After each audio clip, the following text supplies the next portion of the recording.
when you've got two giant gorillas in the living room of modern international relations, the rest of us who are not giant gorillas pay attention.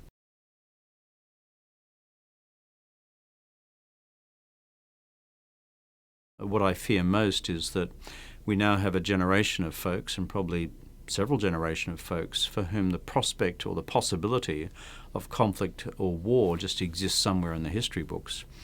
Whereas, let me tell you, it wasn't all that long ago that people were killing each other at an industrial scale across the various battlefields of Asia. And I think, therefore, we've forgotten just how extraordinarily brutal that can be. It goes to a future where, on the big, outstanding global order questions and regional order questions, you have the two giant gorillas in the living room actually working with each other. And you might say, well, is that possible because of the values and interest differences between the two? Well, no two countries or civilizations' values or interests ever perfectly coincide.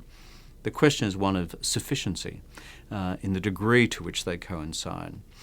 And so what I could see, for example, is on a global order question, if you've got China, if you've got the United States, if you've got India rowing seriously in the same boat on climate change, then frankly, you save the planet.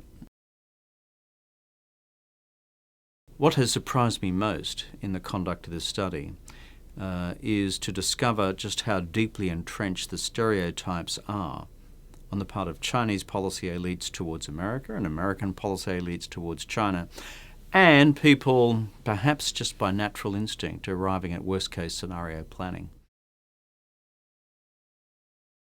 I think they need to do three things. One is to realize that this relationship is now so vast, so complex, and so challenged at all levels that they actually need a common strategic narrative between the two of them, rather than just a privately held narrative in their minds about each other.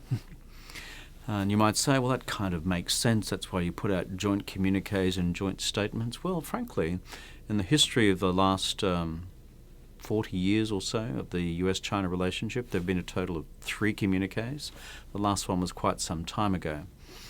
And therefore, in these new circumstances, it's useful for these two to begin to embrace a new common strategic narrative, which is both realist about where they disagree, constructive about where they can agree, and building on that political capital, working together to form a functioning regional and global order for the future against the huge challenges we now face. I think that is challenge number one. Challenge number two, I believe, is to put meat on the bone, is take some practical steps to start building a new institution in Asia. And I've suggested practical ways in which that can be done, taking the East Asian Summit as it currently exists, which is a weak regional institution, and taking its mandate and strengthening it further to create over time an Asia-Pacific community.